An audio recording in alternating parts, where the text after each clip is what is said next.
here. It's my great pleasure to introduce the sensibility behind the symposium, Amit Chaudhuri. I was going to say the mind behind the symposium, but I think that would not be the right word for Amit, as I call him, is because I think the most distinctive thing I've read and heard him over the years is that for him to think and to feel are the same thing. You know, it's not different. They're kind of fused organically together. And so I think the mind would imply just a kind of abstract entity, but sensibility is the one I can come closest to having this kind of fused being. And that's, that I think has marked all his writing career so far, beginning with provincial middle class life in his early fiction to when he talks about sort of teaching his anthology of Indian literature and the politics of it at Columbia while walking through the Upper West Side and its sort of very atmospheric streets, down to sort of the eccentric new governance of Bengal in his more recent non-fiction. So the bodily, the atmospheric, and the intellectual always appear in a kind of organic, inevitable relation where they seem to come from a place where the taxonomies don't matter. They're just all together. T.S. Eliot said, I think, something like this of Henry James, that James's mind was unsullied by any ideas. It was a pure sort of artistic thing. There were no ideas, and I almost feel like saying about Amit Chaudhuri that he is unsullied by an idea that is not also embodied. So, and this embodiment of idea is what, and this is the sensibility from which the literary activism seminars come. Really, this kind of fused sensibility. In the first one, literary activism, then deprofessionalization, reassessment, and now again storytelling. And clearly, as you can see, they don't fit the agenda of any academic conference or literary festival.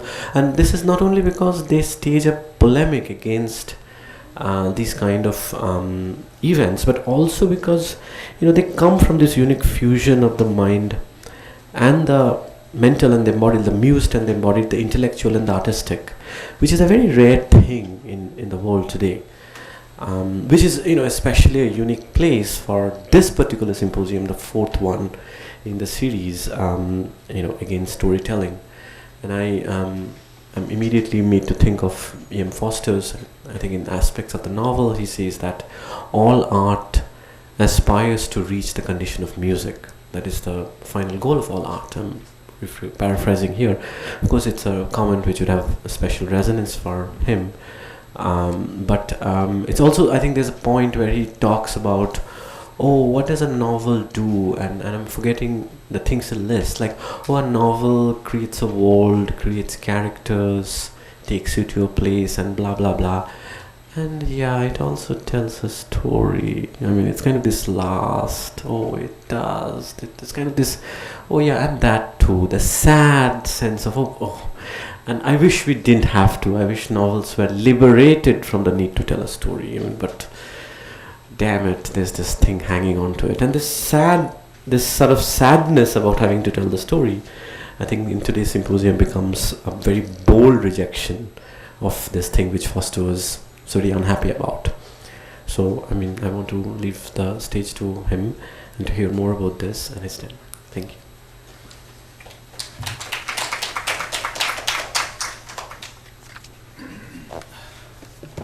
Thank you, Shoikat. I really touched by what you said. It means a lot to me. I wanted to hear more, not because I want to hear more about myself, but to defer this moment.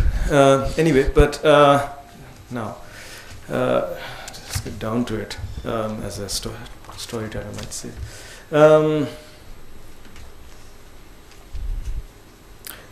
Some of the things that Gurvinder and Mantra were discussing actually flow into this talk, which is actually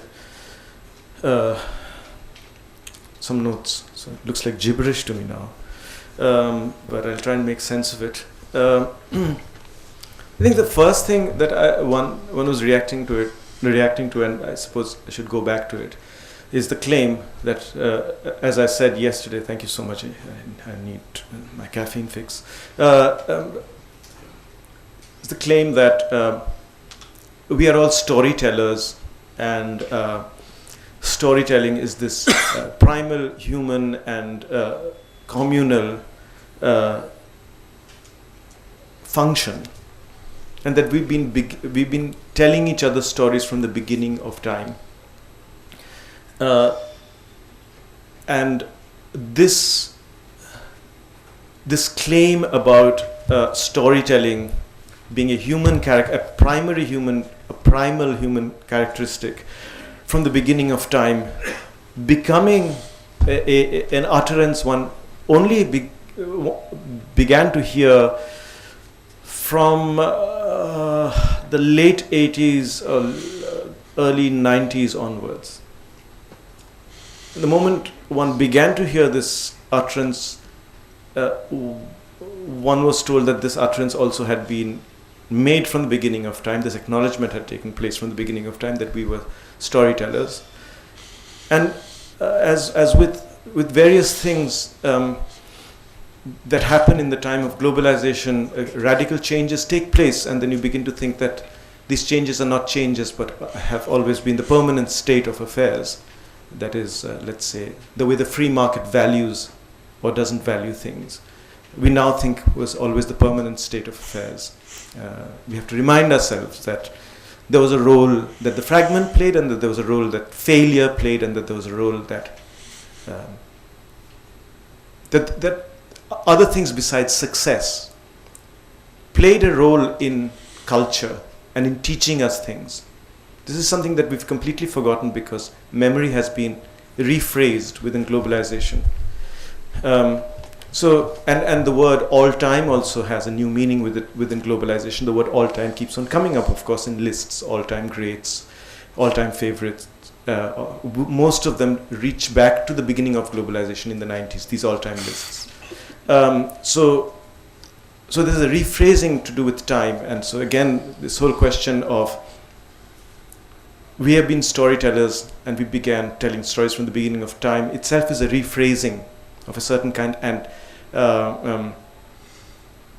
erases memory of what happened 30 years ago when nobody was saying this, except one or two people while making a point. I'll quote one of them today.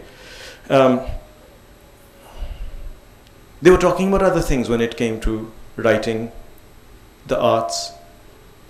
They did not say with the air of satisfaction and joy that we are all storytellers the first thing you ran into them. So storytelling is part of this kind of globalization, the celebration of globalization, which has many utterances, has many manifestations. And I'll come back to that later. But it made me think, no, people were not saying this from the beginning of time. This was not the primary utterance. The primary utterance is to acknowledge what makes stories and other things possible, to praise that, and that is the existence of life. The occurrence of life is the primary condition for various things, including stories. And what people were doing from the beginning of time was acknowledging this fact, acknowledging this contingency and occurrence of the fact of existence. That seemed to preoccupy artists from the beginning of time and preoccupies them now. The fact of existence. The story comes out of that later on. There is no story without this fact of existence. The fact of existence is in the story, but it also makes the story possible. So I went back to a primary text, which doesn't say anything about storytelling. It's from the first millennium BC, Kena Upanishad. It is important to go back to this text because also storytelling was conflated with non-Western cultures. Non-Western cultures, our oral cultures, we rejected the whole enlightenment project of writing and inscription. Our mothers and grandmothers have been telling us stories. Our cultures of orality. And, it was important for me then to go back to a text from this culture, a primary text, the Keno Upanishad, Keno meaning why, connected to the whys and wherefores. I'm going to read two sections. One is a poetic statement, part 1 of the Upanishads. This third section is shaped like a parable, but I don't think its aim is storytelling. Who sends the mind to wander afar? Who first drives life to start on its journey? Who impels us to utter these words? Who is the spirit? Spirit is as a friend of mine, Sanskritist Hiraman Tiwari pointed out, is a Judeo-Christian translation of what could be, he calls it all-pervasive element in his translation, Tiwari, as we were talking to him on the phone. Who is the spirit behind the eye and the ear? It is the ear of the ear, the eye of the eye, and the word of words, the mind of mind, and the life of life. Those who follow wisdom pass beyond, and on leaving this world become immortal. There the eye goes not, nor words, nor mind. We know not, we cannot understand how he can be explained. He is above the known and he is above the unknown. Thus have we heard from the ancient sages who explained this truth to us. What cannot be spoken with words, but that whereby words are spoken. Know that alone to be Brahman. The Brahman is this element. So it's not spirit, or not to be confused with Brahma or other similar sounding words. Know that alone to be Brahman, the spirit, again, Judeo-Christian translation, and not what people here adore. What cannot be thought with the mind, but that whereby the mind can think. Know that alone to be Brahman, the spirit, and not what people here adore. What cannot be seen with the eye, but that whereby the eye can see. Know that alone to be Brahman. What cannot be heard with the ear, but that whereby the ear can hear. What cannot be withdrawn with breath, but that whereby breath is withdrawn, know that alone to be Brahman. This is the first bit. There's an interest in that movement or that quality, whether it is audible or visible, which is the visibility in the visible, but which is also outside it. Outside it, it may or may not be visible. There's the quality of what we might call what is story-like within the story, but what also is outside it. What makes it possible. So there is no description here of story as creation, as a story about creation. There's a preoccupation over here about the movement we see, but also what is outside, not preceding, not anterior necessarily to movement, but what is also independent of that movement within the story. Read out the third section. Once upon a time, of course, Juan Mascaro's translation. Thanks to him, we have this available to us in English. Brahman, the spirit supreme, won a victory for the gods, and the gods thought in their pride, we alone attained this victory. Ours alone is the glory. Brahman saw it and appeared to them, but they knew him not. Who is that being that fills us with wonder? They cried. And they spoke to Agni, the god of fire. O God, all-knowing, go and see who is that being that fills us with wonder. Agni ran towards him, and Brahman asked, who are you? I am the god of fire, he said, the god who knows all things. What power is in you? Asked Brahman. I can burn all things on earth. And Brahman placed a straw before him, saying, burn this. The god of fire strove with all his power, but was unable to burn it. He then returned to the other gods and said, I could not find out who was that being that fills us with wonder. Then they spoke to Vayu, the god of the air. O Vayu, go and see who is that being that fills us with wonder. Vayu ran towards him, and Brahman asked, who are you? I am Vayu, the god of the air. Matarisvan, the air that moves in space. What power is in you? Asked Brahman. In a whirlwind I can carry away all there is on earth. Brahman placed a straw before him and said, blow this away. The god of the air strove with all his power, but was unable to move it. Anyway, this is almost the end of that short section. The inert straw, which by itself, with the power of movement, cannot move unless there is something independent of what you see in movement. also causing movement. That is in there and outside it. This is the preoccupation of the second section, which is not poem-like like the first one, which is not an utterance of praise and acknowledgement, but is also an acknowledgement. The shape is parable-like, but it is an acknowledgement of the fact that without movement being both in it and out of it, whatever is movement-like, being independent of it, the straw is inert without acknowledging this fact.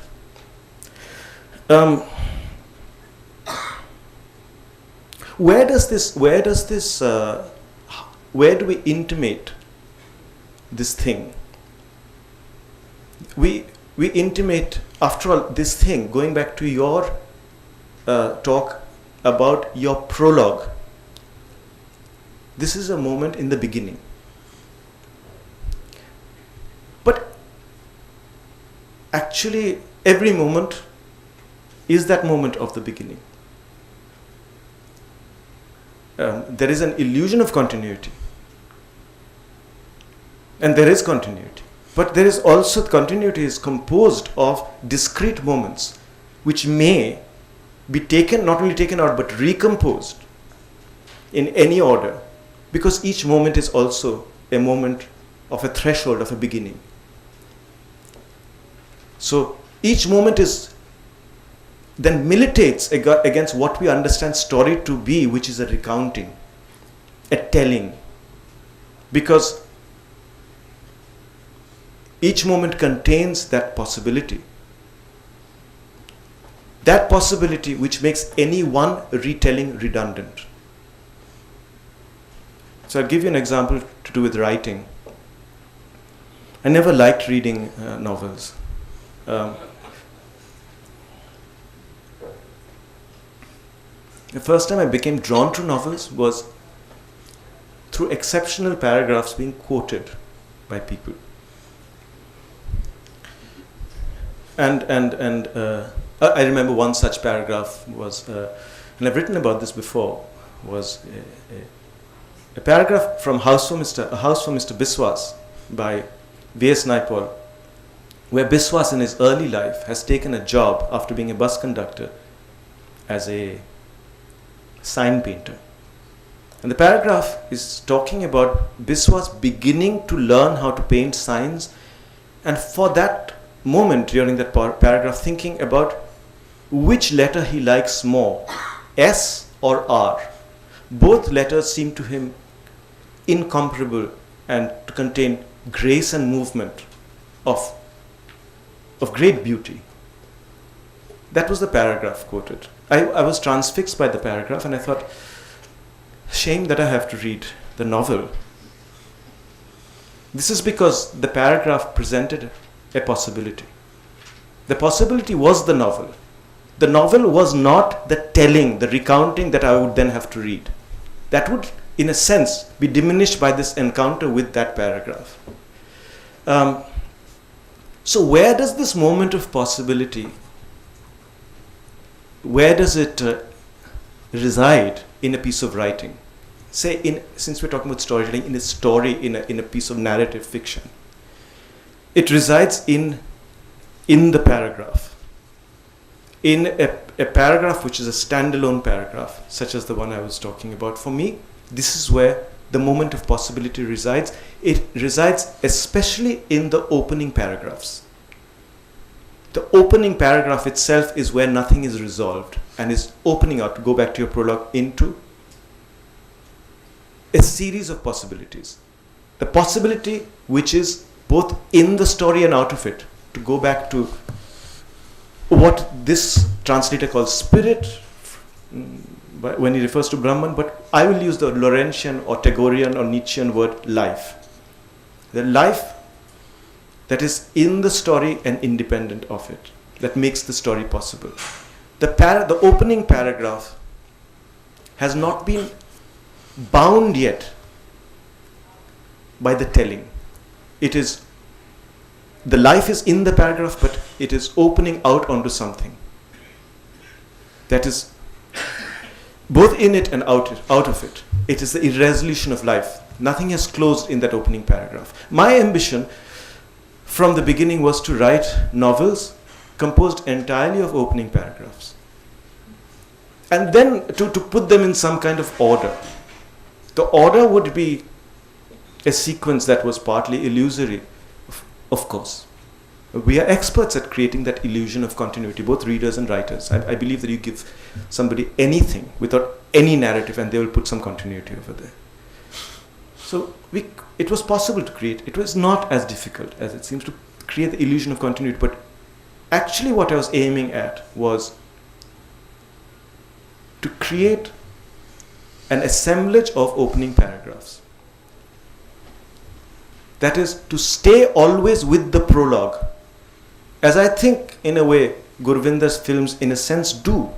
They were trying to cut out the prologue, but then they had to cut out one shot after another. Because every shot, if it has to have a integral existence in the sense that I'm talking about, is also this opening, is this prologue, where things open out. So where do you stop when you're cutting the prologue? In a particular kind of narrative which is composed entirely of this moment of possibility. Where the moment of possibility, where the artist does not want the moment of possibility to be closed down by the compulsion or the need to tell. Once you are telling, the moment in the opening paragraph is over. And we know this for a fact that many writers have these wonderful opening pages, and this is particularly true of the compromise that the novel represents, but then they have to adhere to or assent to being shackled by the need of narrative and of telling, which is a closing down of the possibility of complete irresolution and openness that the first two pages had. How do we construct, was my idea, a page without repetition necessarily. There cannot be repetition if each moment is a moment of possibility, of a narrative composed of these paragraphs. It goes to Walter Benjamin's ambition to write a book composed entirely of quotations. A quotation for him is also a paragraph. A paragraph for him, a quoted paragraph, is a standalone paragraph because it is a possibility that makes recounting a closing down, recounting redundant. So he wants to assemble these moments of possibility together when he says, I want to write a book composed entirely of quotations. And this is what and to me, I became aware of the paragraph as a quote, as I said. This is what I wanted to do. So, having looked at the Upanishads, I guess we can safely say that, we are all storytellers is not a kind of edict that comes from millennia ago, or a truism that has been with us for a long time. It came into being at a certain point of time when narrative began to become the only idea of how we think about things. Globalization was that narrative, and it's suddenly privileged narrative. It cannot be coincidental or accidental. The idea of narrativity became so important in the time of free market globalization, where suddenly there was no outside. The fact about free market globalization and the transactions that comprise free market globalization is that there's no outside of it. That no outside is this kind of lateral web of the narrative.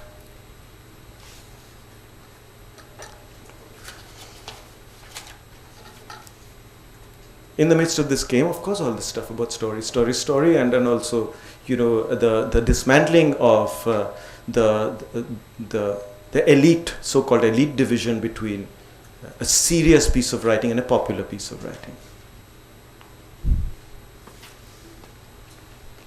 And popular writing, of course, was in this new definition of pedigree or value. The popular writing was supposed to be distinguished by the fact that they told stories. So I went, in a spirit of research, I went and began to try and read popular writing in a way quite different from the immersion I'd had in, let us say, detective stories or films about detectives when I was growing up. They were a great part of my life. But in a post-globalization, in another kind of phase of my thinking and of the world, I went off trying to read some of these works of popular fiction. I found them extremely difficult to read. They're extremely boring. Very, very, very boring. I realized that I find it very difficult to follow story. I would see the synopses, because the story by then had become a kind of thing that could have an independent existence of the materiality of whatever it was that the story was about. So books were, the most successful advances were given to books which were sold on the basis of synopses.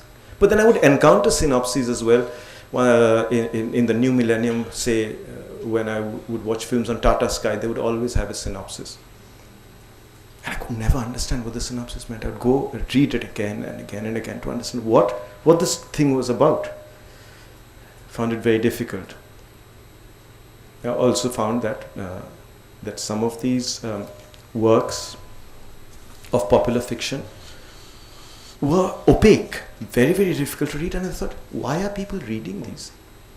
Then I realized this is the new form of pedagogy, this popular fiction, and we feel we need to read it. It's the new form of political rhetoric. It deals in stereotypes or deals in typographies. It's a form of abstraction. And we always feel we need to engage to be good human beings with some form of typography or abstraction. We submit to it. And so we submit to this so-called popular culture, which is largely abstract.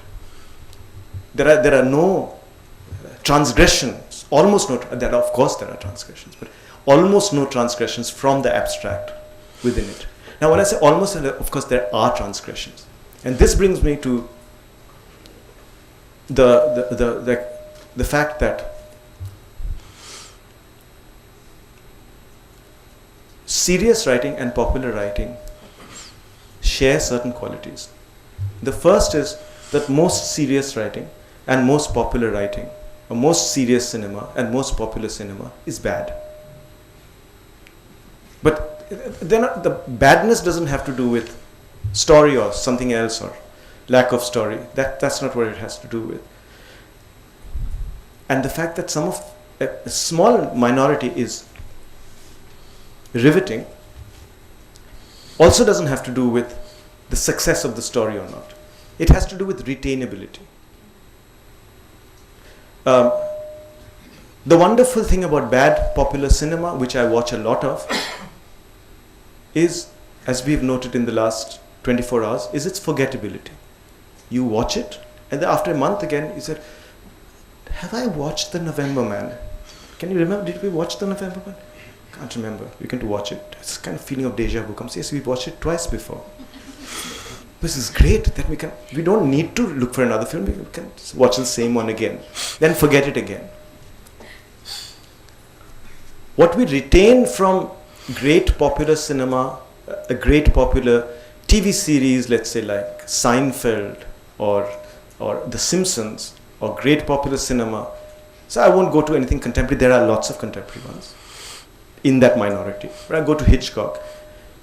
Is akin to the minority of serious writing or serious cinema that works, is this impulse to make room for something else. This making room for is making room for what is in the story, the movement that is in the story and outside of it. Without that, there is a closing down in the narrative, and the movement within the narrative becomes a kind of artifice. it becomes a typology, it becomes an abstraction, and that is why that movement becomes so still, static, and boring. It is an opening out into the fact that movement is in here, but it is in the story, but it is also outside the story. And to always make room for that. That the compelling work is created. So the compelling work is created not because of storytelling or recounting, but acknowledgement. As with the first poets of the Upanishads, acknowledgement that there is movement in here, yes, maybe, but there's also that movement outside of it. That is what is fascinating. This possibility of movement. I give you a few examples.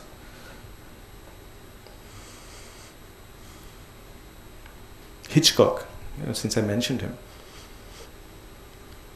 He made films waiting to insert certain moments in them. Those moments were his moments of acknowledgement, as with the first poets. The storytelling impulse came to accommodate the moment of acknowledgement. Sometimes they're very parodic. He wanted to make North by Northwest because he wanted to shoot a man hanging from the nose of Lincoln. Well, that scene he wanted there. That was his moment of acknowledgement. Then the story came after that. He had the scriptwriter make a story to put in that moment. It is a bit like his cameos. He appears in each one of his films. He's waiting to come in at a certain point of time and then disappear. That is also a signature, but also an acknowledgement. That it is about storytelling, yes, but it is also about something else outside of that story you're seeing, which makes it possible.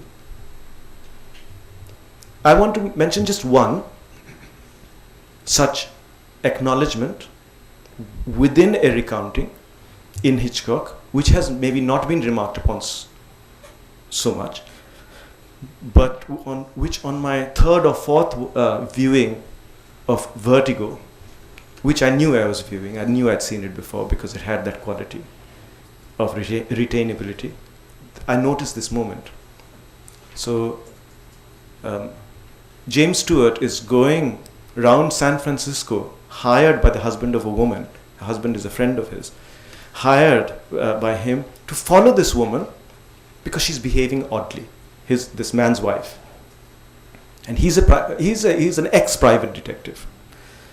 So he's following her around, and he finds that she is somehow obsessed with a portrait, and then also with a particular cemetery, and she's obsessed with a woman I think called Carlota Valdez, who used to live in the city maybe 100 years ago. He wants to find out, James Stewart wants to find out more about who this Carlota is, whom this woman seems strangely obsessed with. So his friend, a reliable woman friend, says to him, I know the person who knows a lot of local history. He runs a bookshop or a second-hand bookshop. Let's go to him and he will tell you. And this man who owns the bookshop begins to tell James Stewart and his friend the story of Carlota Valdez is a tragic story of a woman who was disowned by her husband and lost her child to this husband. Sad Carlota, says the man, then became mad Carlota. This is the woman who died, and this other woman is obsessed by. As the story begins, the story within the story, we are in the bookshop, and the three people, James Stewart, his friend, and the person who knows a lot of the popular history or the oral local histories of San Francisco, are surrounded by books in the bookshop. Then for some reason the camera moves towards the second half of the story, and we suddenly see the street outside, and a lot of people are walking up and down the street, and there are Coca-Cola signs or the equivalent of such signs, of shop signs. So the story is going on. Sad Carlota became mad Carlota. But there is also the banality of what's going on the street from this different angle. This is the first acknowledgement we have in that particular shot. Because that street scene is doing absolutely nothing to advance any idea of Carlotta, not even as contrast. It's not even a piece of verisimilitude. Its randomness makes it different from a piece of plausible setting, a prop towards verisimilitude. As the story is ending, the film becomes a bit visually dark. It becomes difficult to see the characters, and you begin to think, there's something wrong with the lighting. The story ends, and then you begin to also think, this kind of lighting going. Is it some kind of?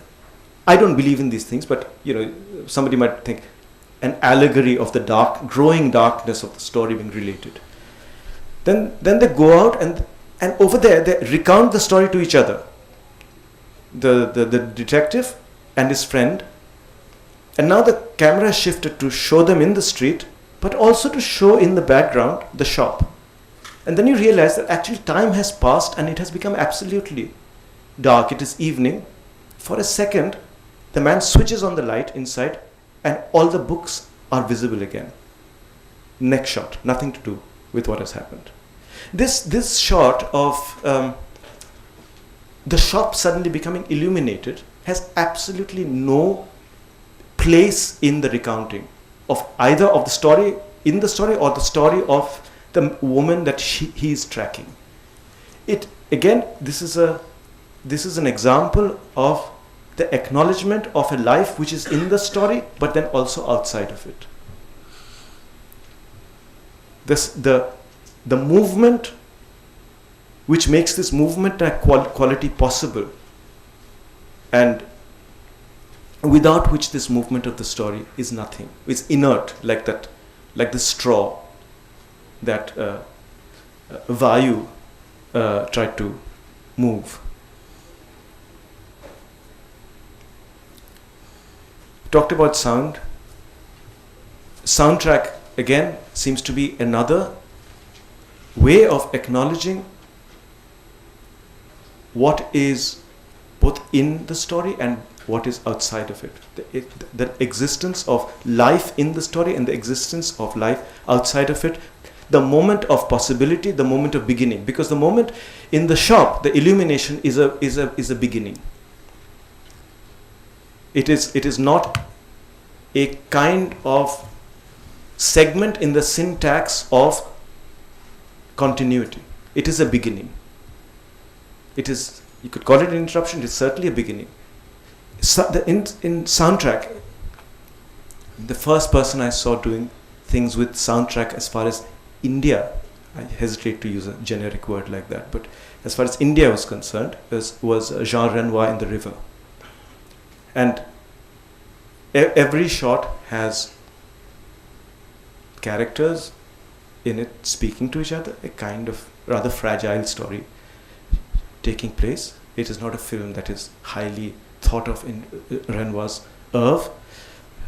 It's not disliked, it seemed to be charming.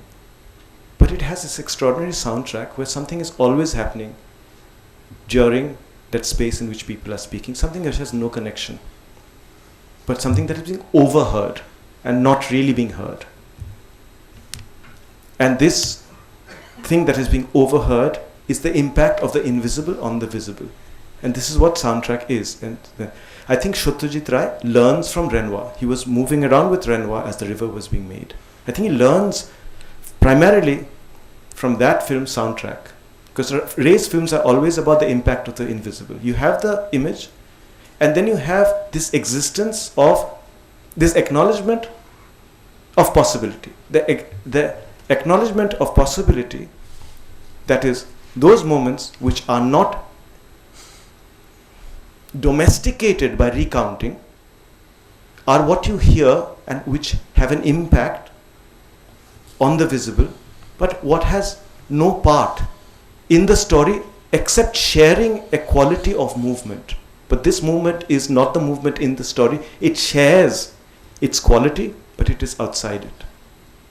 And that which is outside is that fresh beginning, that opening paragraph that I was talking about. It is that moment of the possible.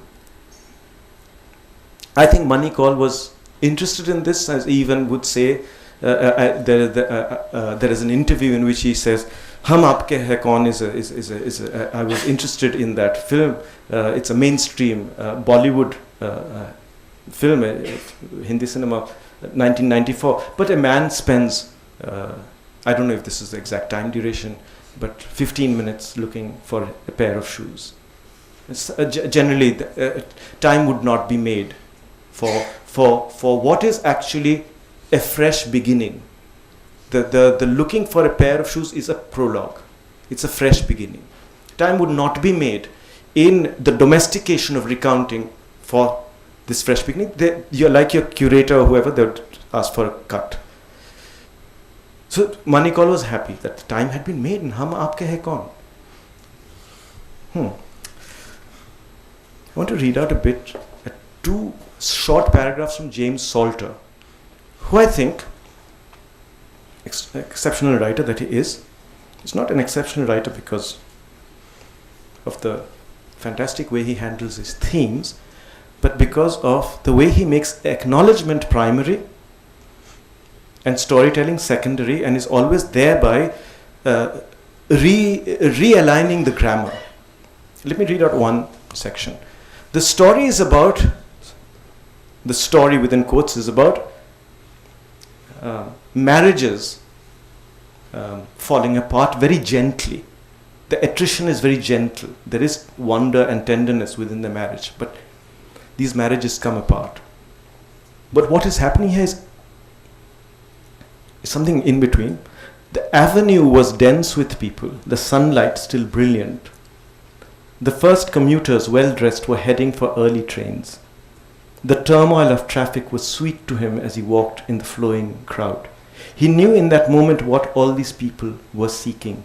He understood the city, the teeming streets, autumn days flashing like knives in the highest windows, businessmen issuing from the revolving door of the Sherry Netherland, the wind-swept park. That is one. And then one more, equally short. In the early... this is about people going from one place to another. These are those paragraphs that occur in a novel, or those bits of time that occur in a film, going from one place to another in the story. In the early winter evening, she passes Columbia. The traffic is thick but moving. The food stores are crowded. The flashes of the railway above her make blue images lit like executions in the dusk. Home on the long curving stretches borne by other cars. By the time she has crossed the river, the trees were black. She flew along in the left lane only, above the limit, tired, happy, filled with plans. Her eyes were burning. On the seat behind her were white and orange bags from Zabar's. On the floor were gas slips, parking tickets, mail that had never been opened, bills. The road runs along the great cliffs of the West Bank. For most of the way there is not a house visible, not a store, nothing except the long galaxy of towns across the river beginning to shine in the dark. In an ordinary novel, this is, in the grammar of novel writing, this is a join. It's like a comma or a semicolon or a conjunction, joining one thing, one part of a person's life as they're moving from one bit of the city or one part of the life to another, joining it to another part. He realigns the grammar. Somehow, this is one of those opening paragraphs. Both of them are opening paragraphs. The story becomes partly redundant when you encounter such paragraphs. Of course, Salter, being the writer he is, sees to it that most of his writing, even where he's telling, has this quality of the opening. But the quality of the opening in his work is most palpable in these, what would be in the hierarchical grammar of language and of storytelling, a join. He makes the join the opening, and he makes the narrative somehow secondary. Salter is remarkable for doing that. I have not forgotten about the title of my talk, which is Forgetfulness and Storytelling.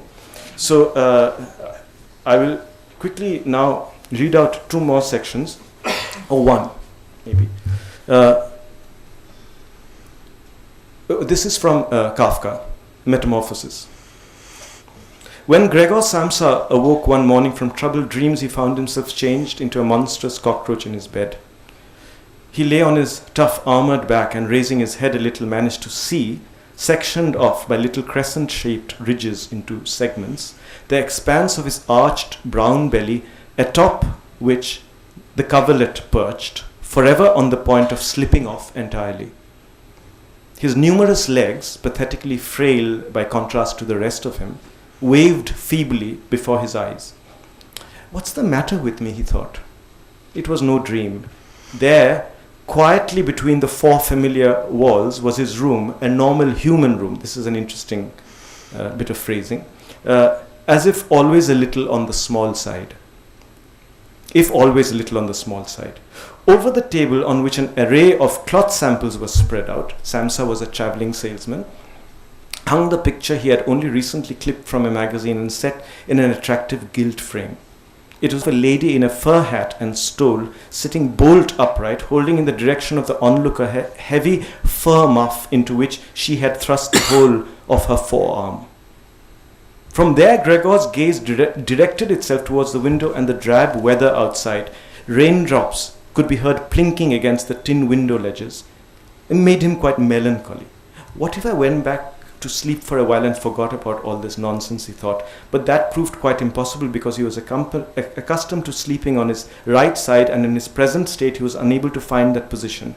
However vigorously he flung himself to his right, he kept rocking onto his back. He must have tried it 100 times, closing his eyes and so as not to have to watch his wriggling legs, and only stopped when he felt a slight ache in his side, which he didn't recall having felt before. Oh my Lord, he thought, if only I didn't have to follow such an exhausting profession. On the road, day in, day out. The work is so much more strenuous than it would be in head office. And then there's the additional ordeal of traveling, worries about train connections, the irregular bad meals, new people all the time, no continuity, no affection. Devil take it. He felt a light itch at the top of his belly, slid a little closer to the bedpost so as to be able to raise his head a little more effectively, found the itchy place which was covered with a sprinkling of white dots, the significance of which he was unable to interpret, essayed the place with one of his legs but hurriedly withdrew it because the touch caused him to shudder involuntarily. He slid back to his previous position. All this getting up early, he thought, is bound to take its effect. A man needs proper bed rest. There are some other traveling salesmen I could mention who live like harem women. Sometimes, for instance, when I return to the pension in the course of the morning to make a note of that morning's orders, some of the gents are just sitting down to breakfast. I'd like to see what happened if I tried that out with my director sometime. It would be the order of the boot just like that. That said, it might be just the thing for me. If I didn't have to exercise restraint for the sake of my parents, then I would have quit a long time ago, etc. This is all hilarious. His listeners, he used to read out his stories, used to laugh. That was one of the first responses to Kafka. It's also disorienting because Samsa has immediately, as has the narrator, forgotten his predicament. A secondary writer would not do that. My God, you've turned into a fucking insect. You don't lose sight of the fact. Creative writing, teaching number 1, rule.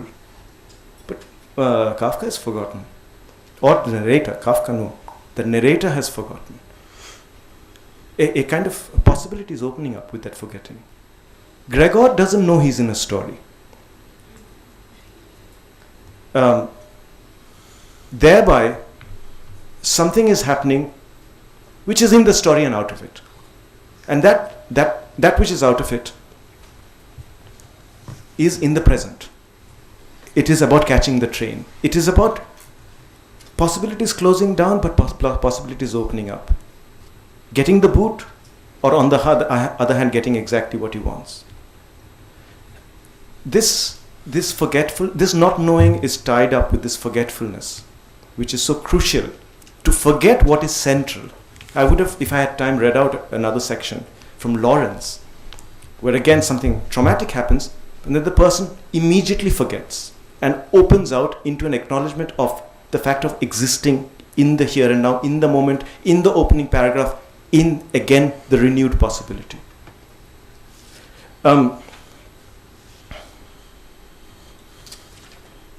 This whole business of not knowing applies not only to characters, it applies to objects and animals.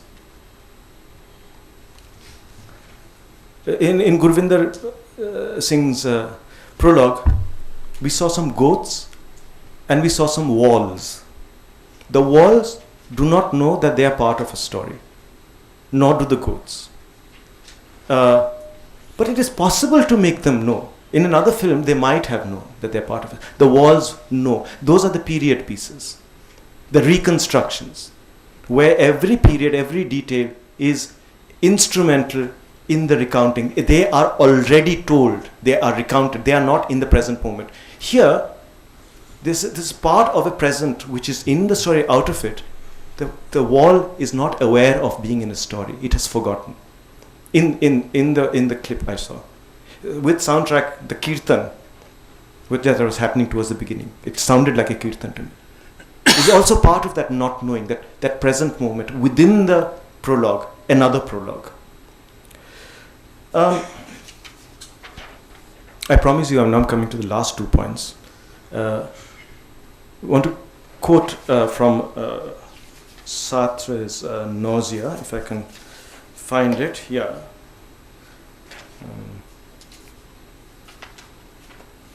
This is a quote from Nausea, and he's talking about Sartre was Jean-Paul Sartre was very intrigued by the idea of the adventure. The adventure, and adventure, of course, is another name for story. Many stories were adventure stories, especially when you grow up. We read adventure stories. Here's a quote about the adventure. This is what I thought. For the most banal event to become an adventure, you must, and this is enough, begin to recount it. This is what fools people. A man is always a teller of tales. He sees everything that happens to him through them, and he tries to live his own life as if he were telling a story. But you have to choose, live or tell. Sartre said often that you cannot know you are in an adventure. An adventure becomes an adventure when you recount it. It's the recounting that produces the adventure. I would extend this to two ideological constructs, history and the future. We cannot know we live in history. We do not know we live in history. I've spoken to people who have lived through so-called historic moments, who at that moment did not know that they lived in history. And we cannot know what it means to live in the future. Those who will live in the future will not know that they are living in the future. The mistake that Kubrick makes when he makes 2001 Space Odyssey is to give his future familiar, recounted, futuristic qualities. So it is the future is already a recounting. So Tarkovsky rejects this in his science fiction cinema. In his science fiction, in Solaris or in Stalker, if you want to call them by that rather reductive generic name, science fiction, people are living in the present. They do not know that they are in the future. This opens up again this possibility that I've been talking about of each moment being a moment at the beginning. The idea that we are living with those people lived in history, those people live in the future, is not only an illusion, it's a historicist construct. By historicist, I use it in the sense that Walter Benjamin used it. The idea of progress through homogeneous empty time. Homogeneous empty time makes progress possible. The idea of progress, man moving from backwardness to forwardness, onwardness to progression. For Tarkovsky, each moment is actually a moment at the beginning, where one does not know whether when one lives, one only knows one lives in the present, if one knows at all. And possibility, one would think possibility is associated with the future. No, possibility is only associated with the present. Only the present has possibility. And this is what Tarkovsky recognizes. So both his films about history, like Andrei Rublev, or the films about the so-called future are films about being in the present and not knowing that one is in history or not knowing one is in the future. This brings me to my last point. The relation between living and telling, because can I come back to writing? Writing about things, writing stories. The relation between living and telling, between living and writing. It's the model for living and its relationship to telling is that we live, we gather material for stories, and then we pour or transform that material or experience of living into something that comes out of it, which is the story. We tell it. I'm going to just read out this bit of rather strange gibberish that then I'll try to make sense of it after that I wrote down last night. The moment of writing, however, converges randomly with living. There is no decision here about transforming material that's been previously experienced or collected into a story. Instead, one arrives at a juncture at which there is an unexpected sense, again, of possibility. For the writer, and I include all of us when I use that word, this sense of possibility comprises writing, which need not involve putting pen to paper or sitting down to write an inaugural sentence, as you see in the Hollywood films, sitting at the typewriter. He began his novel. The physical act of writing or making that break when one sits down to commit oneself to beginning a work is only a reification, a reduction of the actual intimation of a beginning, a possibility that writing actually constitutes, and the way in which it intersects with living.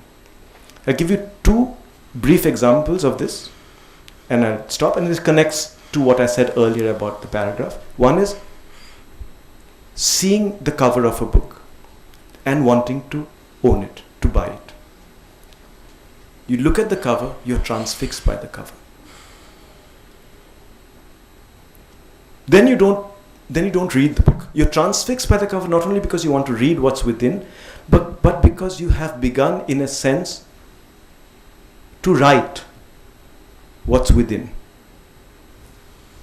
The story that's been given to you has been secondary to the story you have begun to write. This is the moment of writing. But you have not written anything. You are only transfixed by what you see on the cover. Then collecting books. You buy that book and you buy many such books. You're transfixed for one reason or another, and then you put them there because you mean to write them.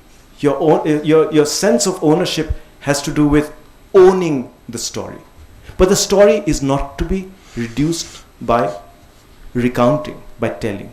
The story is always to be a possibility, which is why the books that we don't read outnumber the books that we read on our bookshelves. Our bookshelves are made up of books that we do not read. These are the moments of writing, of possibility, writing as possibility. Okay, thank you. Thank you. What a fascinating assault on all things teleological. I think we should be okay with pushing lunch back by a few minutes to have a little discussion, because these things we just can't let go. There's so many things that have come up. The first thing that struck me is the idea of the excerpt, the idea of the paragraph, which is, the notion that that integrating the paragraph into a narrative is foreclosing possibilities, that you're kind of cutting off a breath where it could go so many ways, and it's really interesting. I couldn't help thinking of the role of the sensory and the distant, because what's happening here is, you're, even when you're talking about the book cover, that you're kind of trapped, almost frozen by the sensory, and whereas a narrative is a kind of a movement into sort of a distance, a kind of abstraction. You use the word abstraction, and this is something I grapple with myself a lot, even when I'm writing my novel. It's like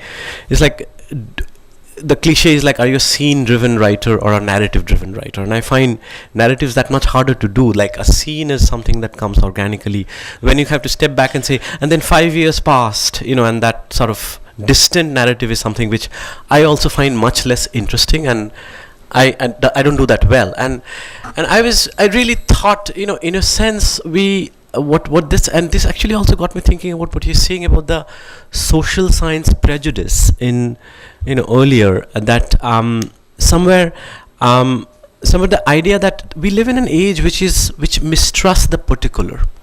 Somewhere it only gains a certain credence when it becomes a larger general narrative, that the story of this particular moment, this sensory thing, is not good enough. We must have to step back and get the big picture. It's at some level a simple binary between the microscopic and the telescopic.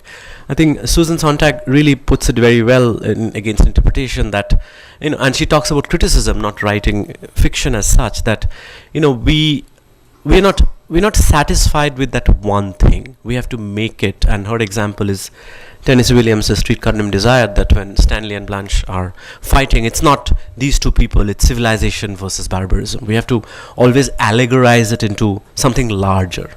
And that is exactly what I see, even that kind of social scientific drive, that, a story of, this is exactly why a story about two women gossiping in the kitchen is always less important than a story about partition or the riots, or sort of the big events about which there's a larger narrative. And of course I think the entire project of knowledge production has been to turn the particular into the general. So I was thinking, if you also saw that relationship between this kind of sort of the need to step away and sort of free ourselves of the sensory, which is so magnetic to so many of us, and yet the sense of the inadequacy of the sensory, but sort of always see that larger narrative. Sure. I'll just say two things in response to what you said, especially in the last bit of your comments. One is that certain ages, I may be wrong, but it seems to me certain ages accommodate this impulse to make room for. Other epochs are punitive. Certain cultures are punitive towards this impulse to make room.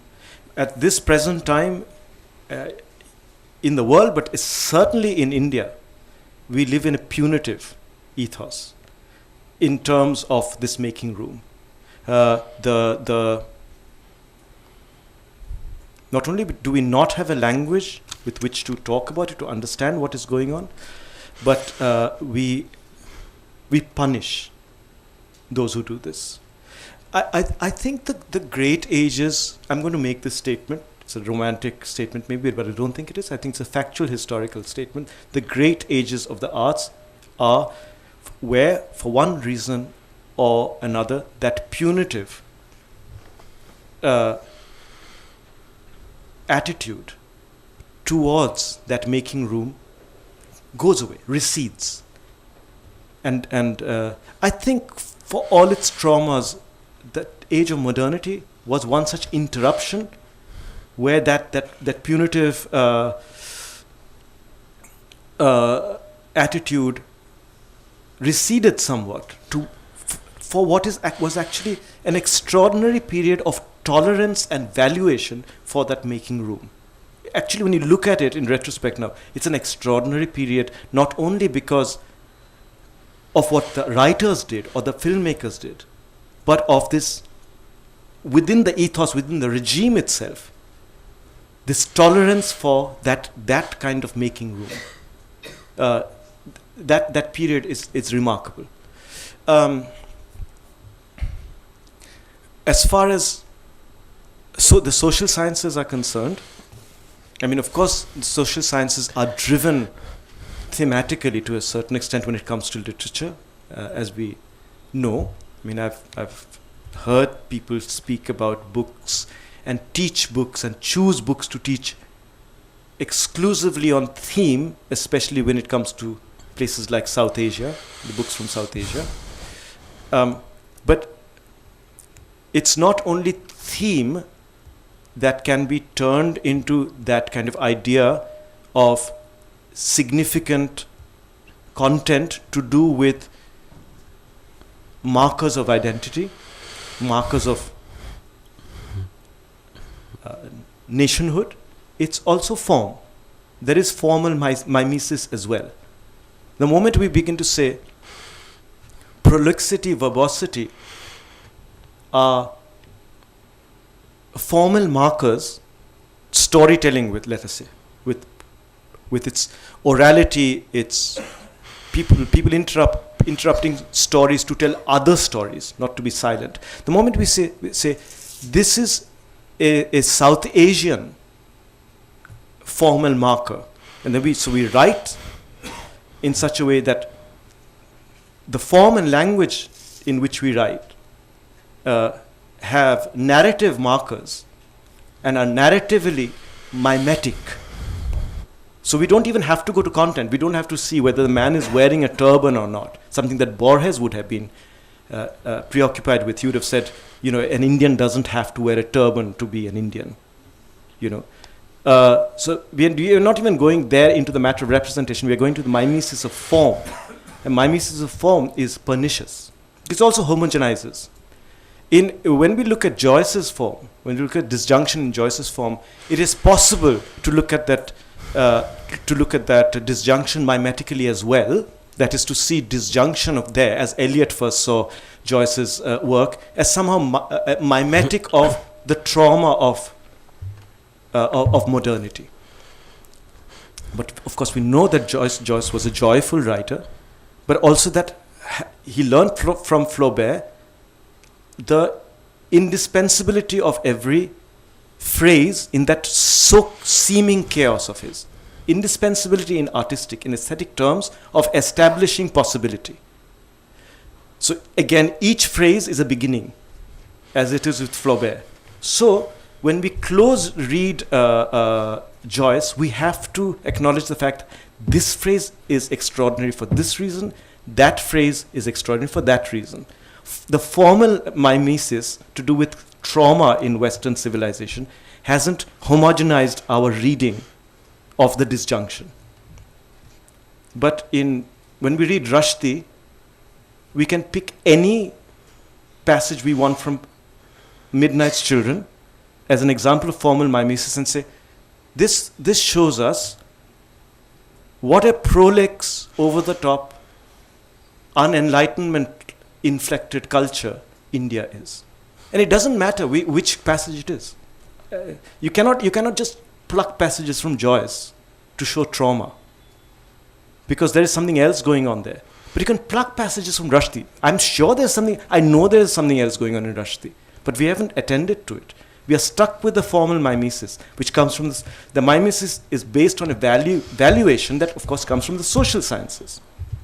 These ideas to do with orality, etc., they are brought to us not from aesthetics, but from social sciences. So the idea that economy is somehow European, hyperbole is Indian, or to use the phrase you used, pre-colonial, is a bit of social science-driven formal mimesis, which is very important to tackle and be more aware of its constraints. I'm sure many people in the audience have lots to say, so let's, sure.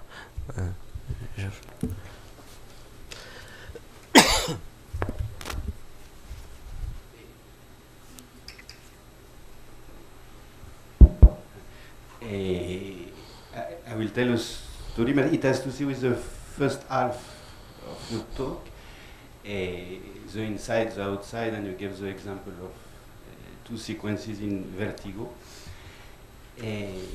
I'm wondering why not to be more radical even.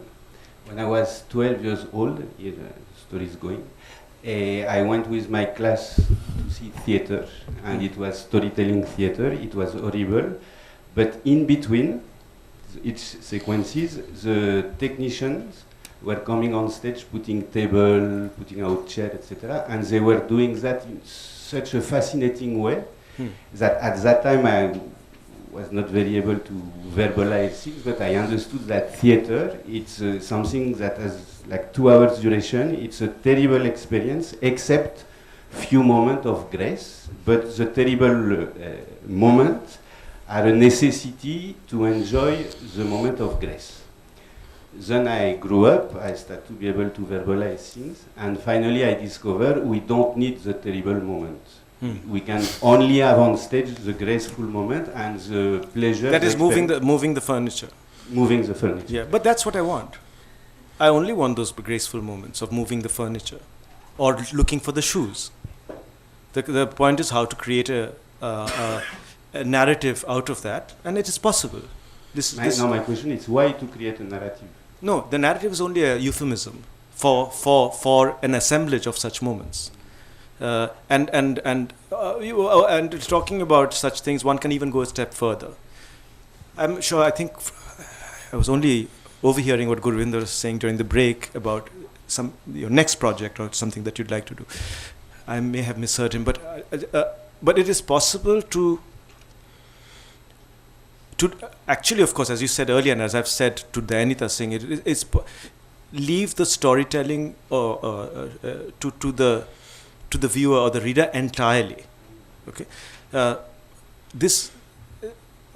but for that, don't present them. If you want to go down that route of the moving the furniture, only present the moving the furniture bit. Don't present them with disjunctive bits of a story even. The furniture are absolutely unaware of being in a story. This gives you the potential to partake of that moment of possibility that the story really is. The story being recounted is actually a simulacrum, an ideal of a story.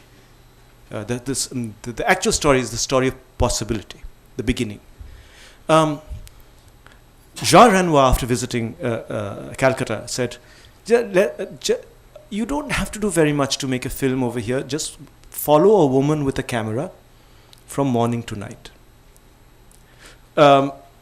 And filmmakers have gone down that route. Maybe Gurvinder is going partly. I find CCTV footage seen while passing, just from the corner of one's eye. I find it fascinating.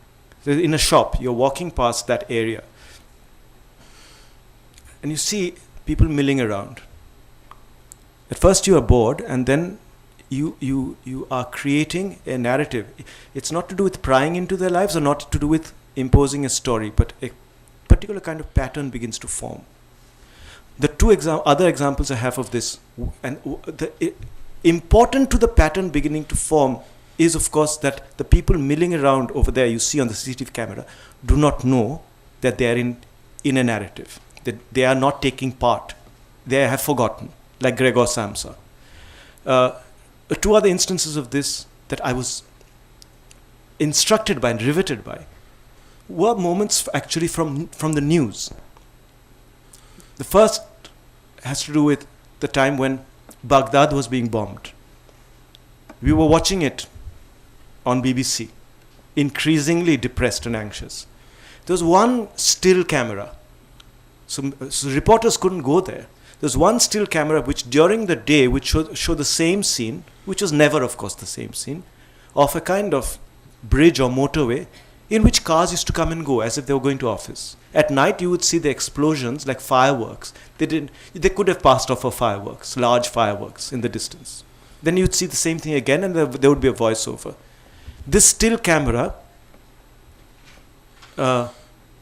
suggested each time an extraordinary movement of narrative, of possibility. The second one was, the time I saw that on a news channel, was Chechnya, when a school was taken over by terrorists. The camera could only focus on a wall in front of which people used to run now and again, and sometimes there would be nothing happening there. And there would be a voiceover telling us about what progress had been made in the negotiations with the terrorists. But there would be that wall. And again, this still camera would do something in terms of creating a narrative or a possibility to which the fact that the wall did not know it was part of this story was also integral. The fact that the bridge did not know it was part of this moment in history, it captured that. It captured that perfectly. This quality of the exigent the moment of emergency and the moment of not knowing, of being in history. Do we have time for a couple more questions, or see hand there at the back? Yeah.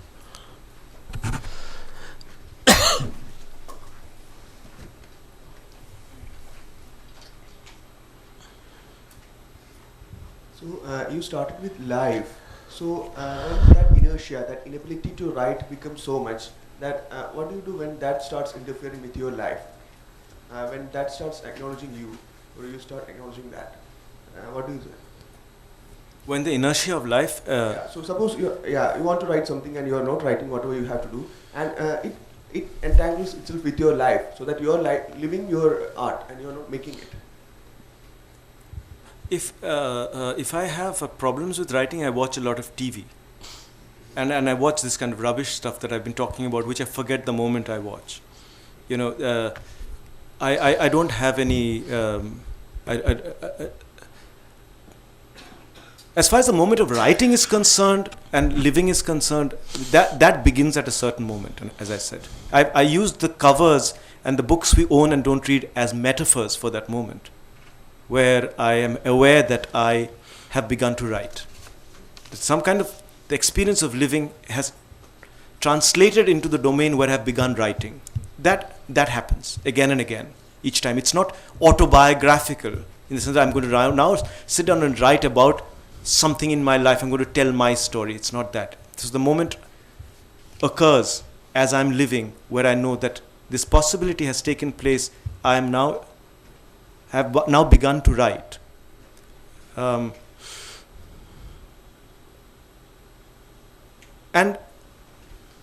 one follows that through. The writing does not end when you finish the book either. It continues to have its life.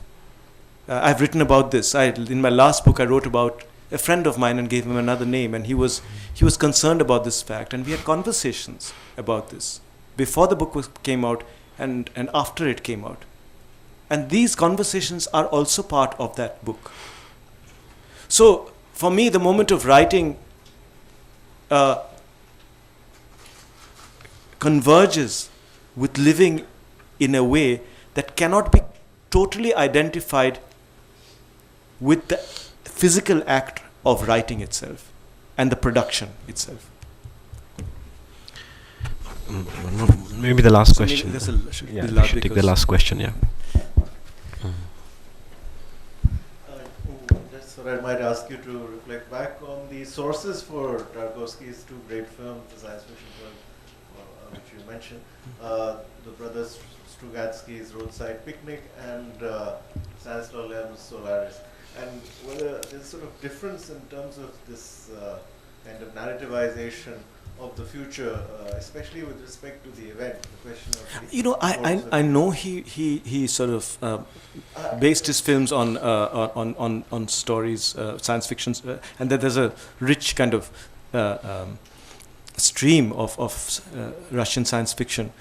His whole attitude towards that seems, I don't know whether that, I've always been curious about that, whether this critique of the generic, of critique of science fiction that you see, especially his critique of Kubrick, because he has Kubrick's 2001 Space Odyssey and its retrospective quality to do with the future, its ideological retrospective quality and its historicist quality. That is Kubrick, the ape throws up the bone and it turns into a spaceship in a second, in a split second. That's the arc. That's the kind of moment of history being covered through historicism, through an idea of progress, which Kubrick captures, and which is already a dated idea. The moment you enter into Kubrick's spaceship, the first thing you think of is, we are in the 60s. So the Star Trek, all of that, these are ideas of the future date. The present is full of possibility. And this is what Tarkovsky does. He stays with the present. So how much of that radical aesthetic is there, this radical critique of the generic is there in the stories he borrows from?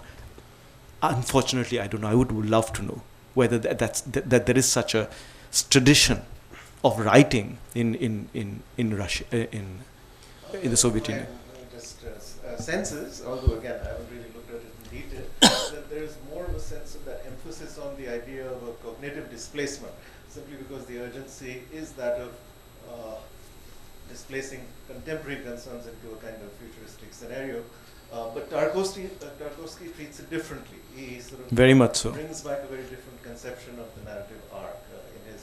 In of course, is coming from a kind of Polish context where he brings in more metaphysical sort of set of concerns with respect to this idea of a planet embodied with consciousness, which begins to affect people in terms of their memory. In Solaris, the planet is just some steam.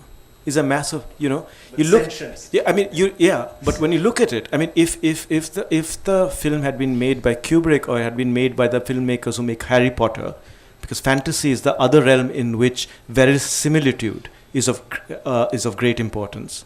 Fantasy, although it doesn't exist, verisimilitude establishes it as a kind of ideology. You know, that this is super real.